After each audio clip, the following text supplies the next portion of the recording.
Come in. Welcome. I'm E.G. Marshall. Where do people go when they disappear? We're not talking about those folk who have every good reason and understandable motive to drop from sight. No, we mean people who were on their way somewhere and who never showed up and have never been heard of again. And the people we're talking about were solid, substantial, dependable people. A well-known judge, a famous aviatrix, a United States naval vessel, a patrol of Air Force bombers, a commercial airliner, and others too numerous to mention. What happened to them? Is there an explanation? Our mystery drama, The Triangle, was written especially for the Mystery Theater by Sam Dan and stars Mercedes McCambridge. It is sponsored in part by Sign-Off, the sinus medicines, and by the Florida orange growers. I'll be back shortly with Act One.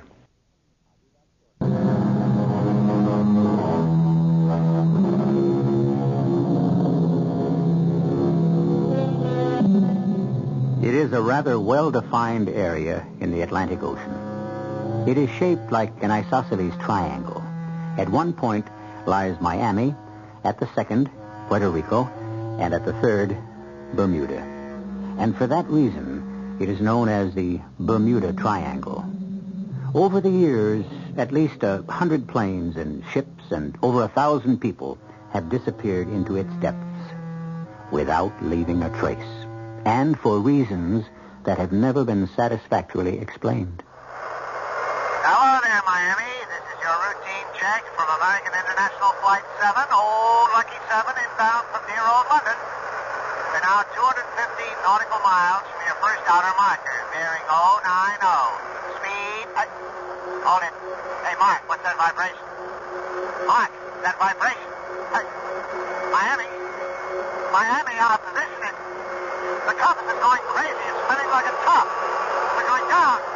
Pull up, Mark. Mark, help me pull up. We're going down. Miami, I don't know what's wrong. We're being pulled down. Something is pulling us down. We don't have to hear the tape again, Lieutenant. I'm very much afraid, Pete, that we'll just have to chalk this one up. There were 110 people aboard that plane, and we'll just have to... Oh, excuse me, sir. Admiral Ingram's headquarters, Lieutenant Nelson. One moment, sir.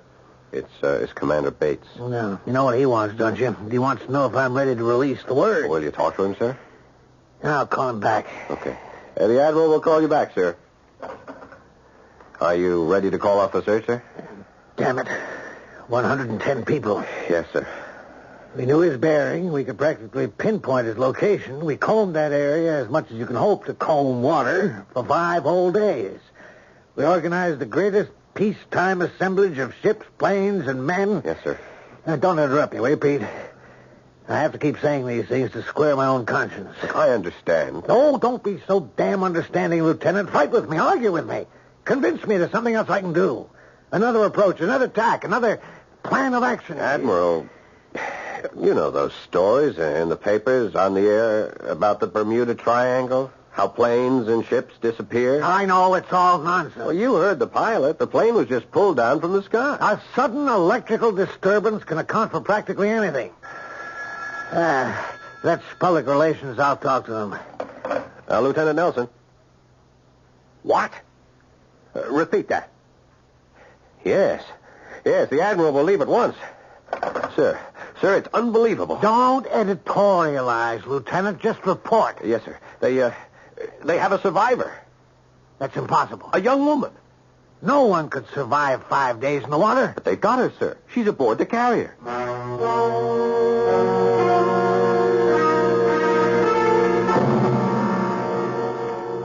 Miss Roberts, I'm Admiral Ingram. This is Lieutenant Nelson. The doctor said you could talk to us. Yes.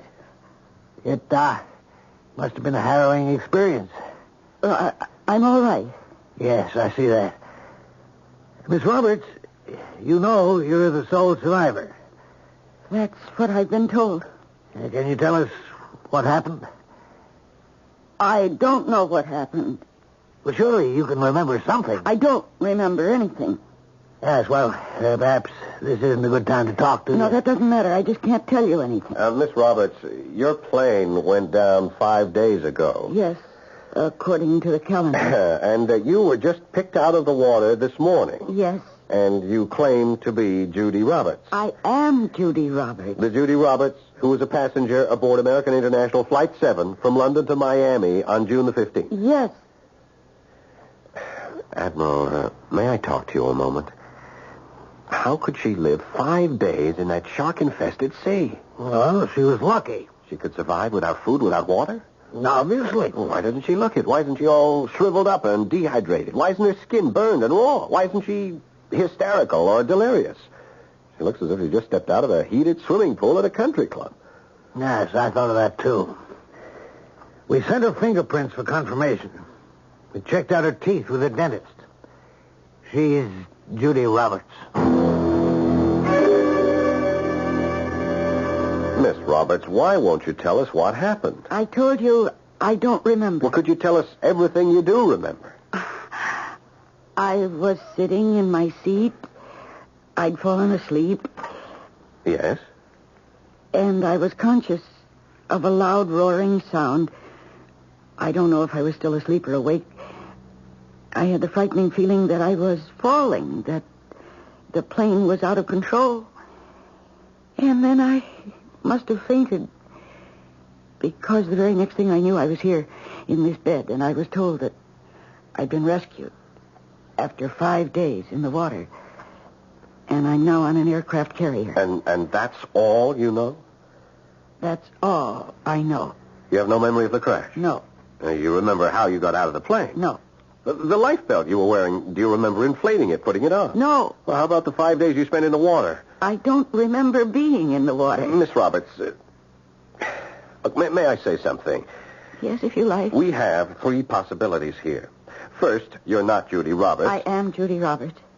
Second, you never got on the plane. I was on the plane. The ticket man at the gate would remember me because I almost missed it, and they held it for me. He put me on board himself. And besides, if I wasn't on that plane, how did I wind up in the water? Now, what's your third possibility? You're lying. About what? You didn't spend 5 days in the water. Well, where did I spend them? You tell me. I told you. I don't remember. Miss Roberts, it is vital for us to know what happened. And were there any strange noises? There was just this roaring sound. What kind of roar? Oh, it sounded like the engine. But look, how did you survive so long in the water? Surely we can learn something from that. I told you I don't remember being in the water. Well, you don't look as if you've been in the water for 5 days. Well, that's where your helicopter pilot found me. Now, Lieutenant, if you have no other questions, I would like to rest for a while. All right, Pete. She didn't spend 5 days swimming in the water. Would the Admiral know how she spent them? She was floating in the water. On what? Her seat was just to the rear of the galley. A portion of it probably broke off and afforded her a kind of raft. The portion may have contained food and canned drinks.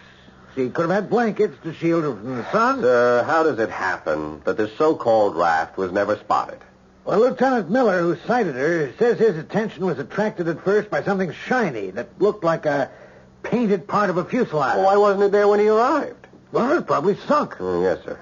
It keeps itself and Miss Roberts afloat for 5 days and suddenly sinks just when rescue comes. Pete, it didn't have to sink suddenly. It may have been sinking slowly all those 5 days and finally went under just before Miller got there. Yes, sir. Now, Pete, you had raised an excellent question about her physical condition, and we've just been able to account for it. So why aren't you satisfied? Well, why doesn't she remember any of this? Because, as the doctors explained it was such a terrible experience, she wants to forget it.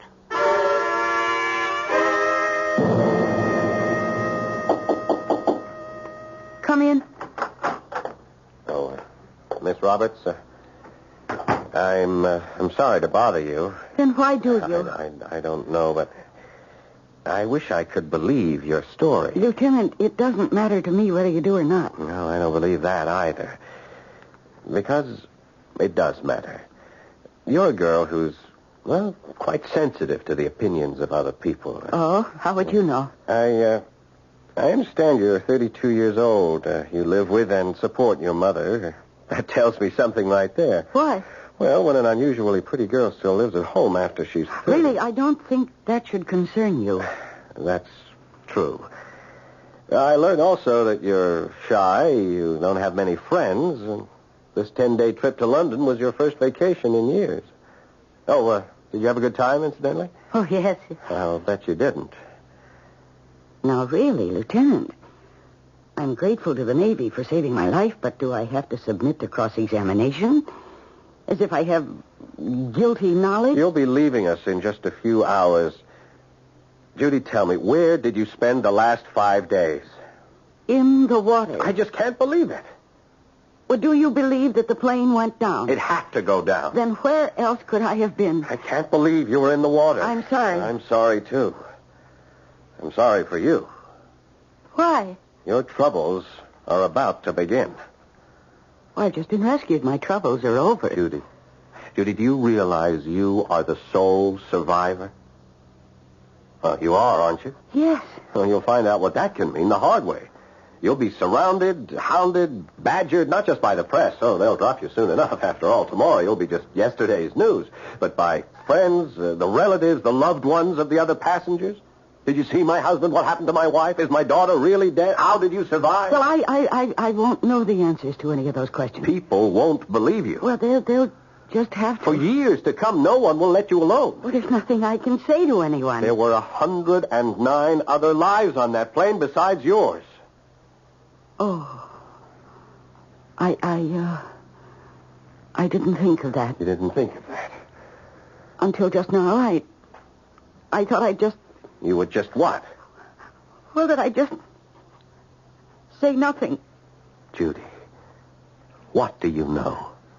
Well, now I realize I can't let those people go on grieving. I'll simply have to tell them, because at least they'll be comforted.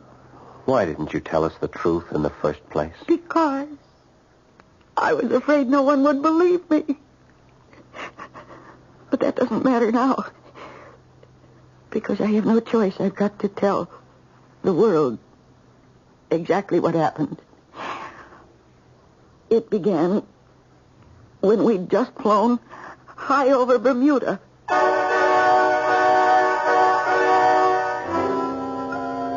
Well, properly speaking, it will begin when I shall return with Act 2 in just a few moments.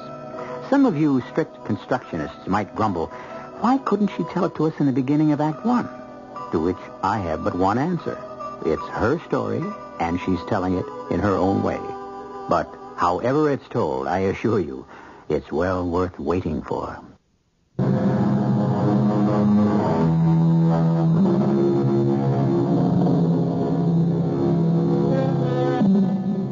It isn't easy to be a survivor, especially a lone survivor.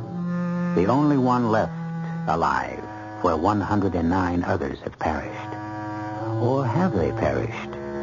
Has Judy Roberts successfully survived a disaster which took the lives of everyone else on the plane? Well, obviously she has, because she's here. How could she have kept alive for 5 days in shark-infested waters? At first, Judy says she can't remember. But now, miraculously, she can. We had just flown high over Bermuda, and the pilot's voice came over the PA system. This is Captain Moss again. We're now flying over the Bermuda Triangle. For more than 100 years, a graveyard for hundreds of ships and planes. Why did they disappear here? Who knows? Are the reasons supernatural, extraterrestrial? Your guess is as good as mine. I've flown this patch of ocean 1,000 times, and I think it's all just an old wives' tale. I just mention it because folks talk about it, and the next time somebody does, you can say, I actually flew over it and nothing happened to me. He went on and on, now, among the just talking about it, and I must have fallen asleep again. And then, well, I wasn't sure. You know how it is in a dream sometimes? You have visions of falling, and it's also real. But I knew that I was falling. And I woke up. And there was this terrible roar. And I looked out the window, and we were on the water. We were on the water. We must have come down and crashed. But nothing was broken. Nobody was hurt. Everybody seemed paralyzed. And then there was a voice. A woman's voice. It was very soft, very sweet. And it said, "Welcome home. Welcome home again to all of you." I didn't know what to think. Were we dead? Were we all killed in the crash? Was this heaven? And then the voice said, "My name is Aura. I'm your guide. Please don't be frightened. Everything is fine. In just a moment or two, you will adjust. You will resume your natural, normal lives as citizens of the city. Everything you think you feel now, all the ties that bind you to the illusory world you've just left, will disappear. You are coming home. Home where you belong." I looked out the window. A bright sun was shining in a deep blue sky. We were somewhere. I didn't know where. It seemed to be a large, lovely park. And there were beautiful pastel-colored buildings. Oh, what a city. What a glorious city. "The trip is over. The fantasy ride is over." And all around me, people were getting up, laughing and smiling and talking. I sat in my seat. I didn't know what to do, what to think. Was it all a dream? Finally, everyone had left the plane. I was all alone. What should I do? "Why are you still sitting here, my dear?" I don't know. "The fantasy trip is over." "Where am I? Who are you?" "You're home." "Oh, no, please, I'm not home. My name is Judy Roberts. I live in Miami, Florida." "The flight must have had a very traumatic effect on you." "What happened to us? We were just an hour out of Miami, and the plane went down." "Oh, the plane, as you call it, has come home, my dear." "Why did everybody just get up and leave?" "Well, what else are they supposed to do? It's over." "But the plane crashed. It fell into the sea. I know." No, my dear, calm yourself. No, I'm not crazy. I know what happened. Everybody else is crazy. You're very upset. Here, drink this. You'll feel better.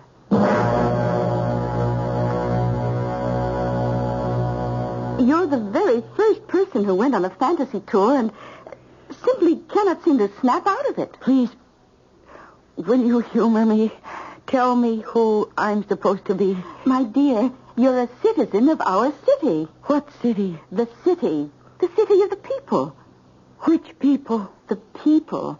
Your people. Who am I? Your name is Allah.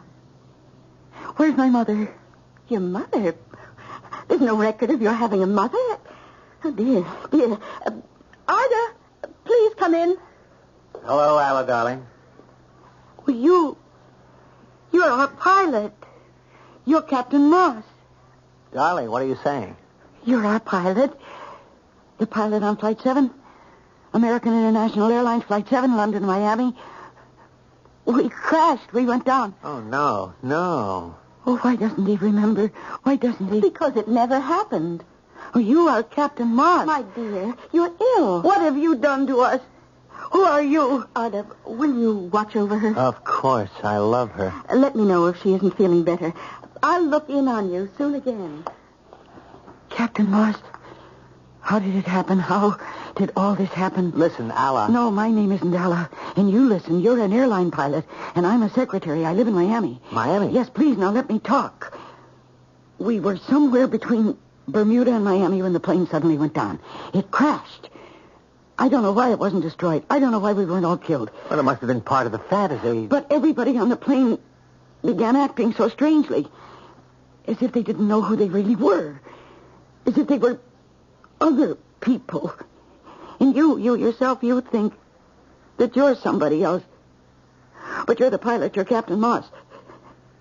Who are these people who seem to have captured us? No more fantasy trips for you, my sweet. Oh, I can't seem to reach you. Don't you remember? Oh, what a beautiful day. Let's take a stroll. The sun, the air, it'll clear your head. Isn't anybody going to be worried about you? I know my mother will be frantic. I didn't know you had a mother. You never spoke about her. Tell me more. But not here. In the park.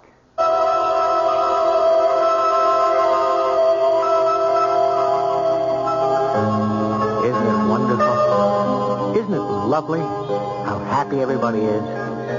In all of the universe, is there a city like ours? I wish somehow I could get through to you. Oh, look. See the people. Every face here is happy. Except yours. I must know what has happened to me. We're so fortunate. We have no hunger, no poverty, no disease. Now, I have an impression from some of the fantasy trips that there are other worlds not as lucky as ours. Captain Moss. Why do you call me Captain Moss? My name is Arda. You chose it. I chose it. When we told Aura we wished to become betrothed, she told us to name each other. I chose Ala for you. You selected Arda for me. You really believe all this? You've forgotten. We chose each other. We're in love, Ala. But I'm not... Hey, you're trembling. Oh, my dearest. Let me hold you. Why aren't we in the water? Why aren't we drowned? No, my darling. Everything's all right. I'm here. You have nothing to worry about. Oh, I don't know what to think. Hey, look. It's starting to rain. Let's go to the museum. Hurry. I don't want you to get wet.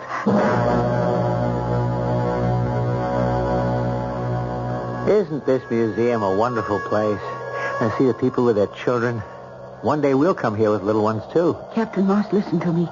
I am Judy Roberts. I am a secretary. What's that? I take dictation. I type letters. I file correspondence. Why? So that the business can go on. Business? What's business? Well, business has to do with... Oh, please don't make fun of me. No, what is business? Oh, how can I explain this? If you have to explain it, it can't be very good. Well, everybody works for one business or another. Why? To make money. What's money? Oh, you can't be serious. Now, please, my dear, I'm just... Money is what you must have in order to buy things. What sort of things? What sort of things? Well, every sort of thing, with the food and clothes and whatever you need, whatever you want. But suppose you have no money. Well, then you do without. How can a person do without food? I don't understand. Well, what do you do here? I paint pictures. I bring them to the museum. People come here and enjoy them. My brother is a farmer. He raises fruit. He brings it to the plaza. People see it. They eat. They enjoy it. But how do things get done? How do you build houses? Everyone does what he knows how to do and shares with everyone. Well, suppose someone takes more than his share. I don't understand. Why would he want to do that? Oh, this must be utopia. Oh, why am I fighting this? Why indeed? Is there a better place? A happier place than our city? Wait a minute there. In that huge space, what's in there? Oh, that's the fantasy exhibit. The fantasy exhibit? Yes. Artifacts from fantasy trips. Look. Those are ships and planes. Well, that's what you want to call them. Look at that ship. That's a naval vessel. What? Yes, you can read the name. The USS Cyclops. It's a Navy ship. It disappeared in the Bermuda Triangle. The Bermuda Triangle? Yes, you know what it is. You spoke to us about it on the intercom before we crashed. Now, my darling, and you have... See. Those Navy planes. Those 5 old-fashioned Navy planes. You even said what they were. Torpedo bombers. And that freighter. You even told us her name. The marine sulfur queen. No. It's no fantasy. Those are real. And I'm real. And you are real.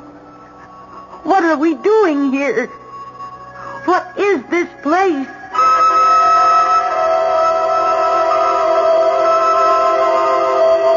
No, Aura, no, don't tell me that again. I don't believe it. I'm not a native of this place who happens to be having hallucinations. Very well, my dear. Suppose you tell me who you are. There's a place in the Atlantic called the Bermuda Triangle. Ships and planes disappear into it. I see. But the ships and the planes are not destroyed. Somehow they pass into another world, this world. And when they do, everybody on board changes somehow. Something happens to their minds.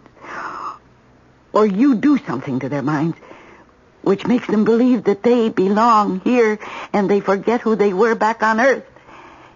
Is that true? You're telling the story. That's what happened to the passengers and the crew of flight number 7. To all of them. All of them except me. My mind didn't undergo any changes. Yes, I see that now. Oh, then you admit it. Oh, yes.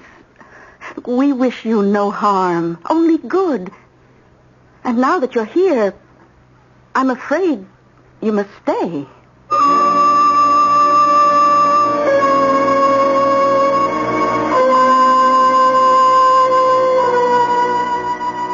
Well, in all matters of this kind, getting out is always more difficult than getting in. However, considering the way the place is set up, why should she even want to leave? You realize, of course, that she does manage to get back here, because back here is where we first met her. How? For that, you must wait my return in just a few moments with Act 3.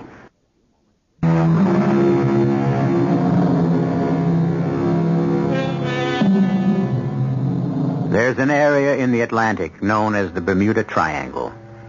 And why ships and planes disappear there is anyone's guess. What you're listening to now is the story being told by Judy Roberts, sole survivor of a plane that disappeared over the triangle.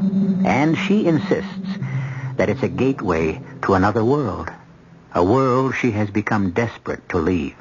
Please, I must go back. I'm sorry. It can't be done. Well, you brought me here. Why can't you send me back? Well, we've never tried it before. No one has ever asked to leave. I must go back. Why? Look at what you have here. Peace, plenty. It's a paradise. Yes. And most important, love. Who loves you? What man loves you back in your other world? No one. Here, Arda. Very well, I should call him Captain Moss. He loves you, and you love him. I don't know. You fell in love with each other on the plane. Neither of you knew it. Had you gone on to land in Miami, you would have parted forever. We could feel this love. That's why we brought down your plane, so that your love could live. Are you saying that you brought down a plane, 110 people, just because of me and the pilot? But where will you find a better reason than love? But the people, the other people. They will be happier here, too. No, I can't stay. I can't. My mother, she's old. Oh, not that old. And she's ill, and she needs me. So does Captain Moss. Well, if I could forget the way all the others did, it would be right for me to stay, but I can't forget. I can't. Whatever it is you do to us, whatever it is you use, it doesn't seem to work with me. And as long as I know who I am, I can't be happy here. In time, perhaps. No. Don't take that chance. A chance? For your own sake. Every face I see here is smiling. But my face would be the different one. Everybody here is happy. I'm sad. Perhaps I would introduce this unhappiness, this sadness, this discontent into your city. Perhaps because of me, there would be trouble. If you go back, you will live to regret your decision. Oh, I regret it already. But please, let me go back. Oh, my dear, please, please. Even if I'm wrong, I can't help it. That's me. That's how I am. Very well.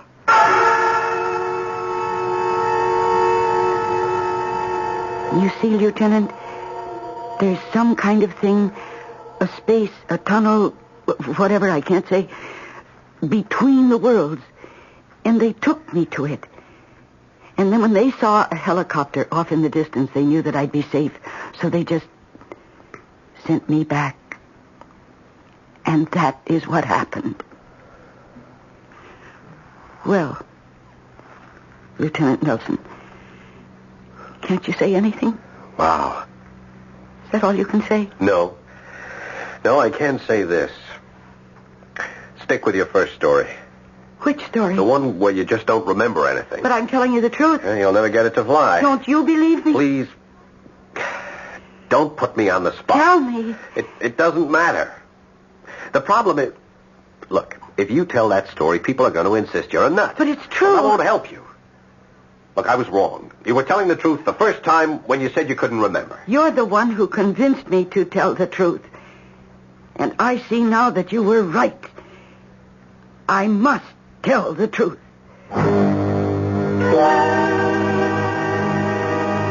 Admiral, we have to do something. Yes, well, what can we do, Pete? Remember, she's not a prisoner. But look, Admiral... We've got to bring her to shore.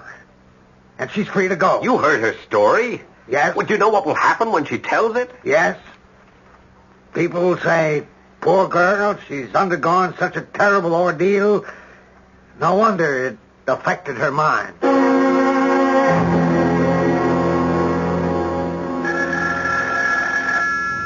Judy! Judy! Yes, Mama. Do something about that confounded phone. I can't, Mama. It'll just keep ringing. Well, take the receiver off the hook or something.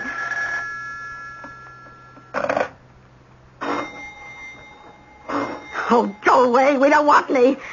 Between that phone and that doorbell. Judy, look, fetch me a cup of tea. Yes, Mama. Whatever got into you all of a sudden? Why'd you tell him that crazy yarn? It happens to be the truth, Mama. Don't you believe me? No, I don't believe you. Even as a little girl, you used to make up stories. Oh, please, Mom. I'm very tired. I'd like to get some rest. Why should you be tired? Please. You haven't worked all week. This thing even cost you your job. What are we supposed to do? How are we going to live? How? Tell me how. Oh, Mama, please don't cry. Everything's going to be all right. Why did you do it? Why did you tell that story? You know why, Mama. I didn't want all those people to grieve. You worried about all them people. But now, who's worried about you? Do they know you lost your job? That you're a prisoner in your own house? Do they? Do they care? Please, Mama. I came back here to take care of you. I came back here because I was afraid you couldn't make it by yourself. I gave up everything for you. What did you ever give up for me? You were too shy to go out with boys. Too timid to get a job which would make demands on you. And why am I shy, Mama? Why am I timid? It's because of you. I had paradise, Mama. I had utopia in my hands. And I was too frightened to take it. You're crazy. You were in the sun, in the water too long. Now look, you just lie down. No, I won't. I want to go back. I want to go back, Mama. Go back to the city. Oh, please, Mama. I want to go back to my city. No, don't cry. No, don't cry, baby. Everything's all right. Mama's going to make everything all right.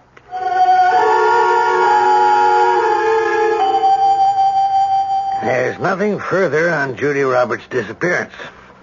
She left from the rest home in which she was staying early this evening. Admiral, I think the police could find her if they checked out the local boatyards. Is that so, Lieutenant? Yes. Look, I would say she rented herself a boat, and she's gone out to look for her city again. Yeah, there's a possibility. Is there any way the Navy could be interested? No, not officially, Lieutenant. You see, we can't search for anyone until after it's assumed they're on the water, or in it. And then we have to be asked or ordered. Yes, I was afraid of that. Are you qualified in torpedo boats? What? No, sir. Well, if you want to log in some time... Oh, yes, I understand, sir. As a matter of fact, I might just come along for the ride.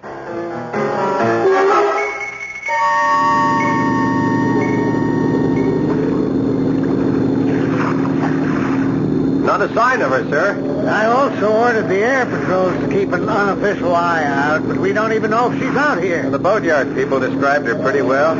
If she's this far out, she's in trouble if we don't find her. She can't have enough fuel to come back. Admiral, she doesn't want to come back. Well, if she doesn't, we really have no right to compel her. Of course, if she's out of fuel and food and water and in danger of sinking. And ill, besides. Admiral, look, up ahead. Dead ahead. Is that a small boat? Steady. Hold her steady. Yeah, that's good. Look, that's her.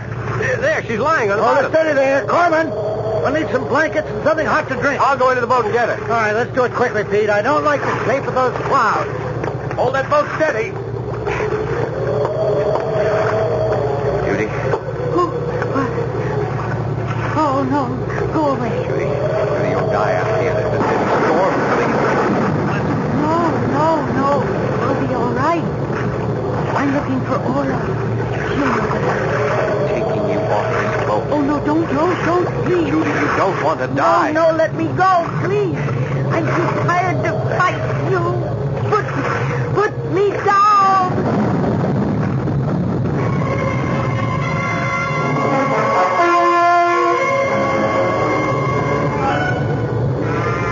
You're all right now, Judy. You'll be all right. No, please let me go. Go where? You're a couple of 100 miles from land. We're in the middle of a storm. I'll jump overboard. Oh, that's crazy.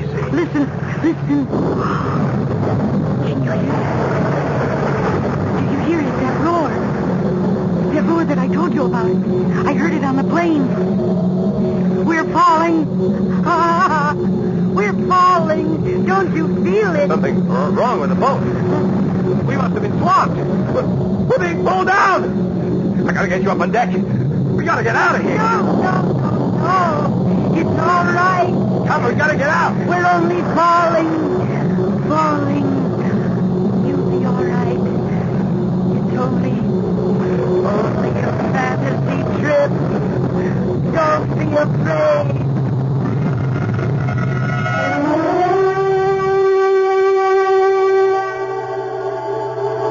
Welcome home. Welcome home again to all of you. And Ella, you're back. Looking beautiful as always. Yes, Hora. I'm back.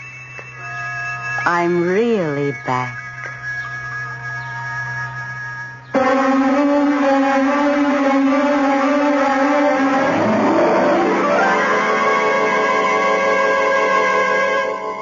According to the papers and the broadcasts, a torpedo boat went down in a violent storm with all hands. It's true the storm raged in the area of the Bermuda Triangle, but, well, what does that mean? Ships and planes have a habit of disappearing. So do I, but only for a few moments. I, at least, shall return shortly.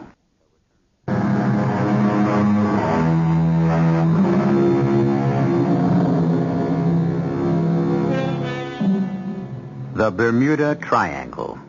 Fact or fiction? Myth or reality? Everything you've heard on our show, every way of accounting for it, or not accounting for it, has been the subject of lengthy debate. Is it the passage to another world? Some insist it is. Is it the playground of a superior race of men who amuse themselves with us mere mortals? There are those who believe it. Our cast included Mercedes McCambridge, Paul Hecht, Bryna Rayburn, and Robert Dryden. The entire production was under the direction of Himan Brown. Radio Mystery Theater was sponsored in part by Anheuser-Busch Incorporated, brewers of Budweiser. This is E.G. Marshall inviting you to return to our Mystery Theater for another adventure in the macabre. Until next time, pleasant dreams.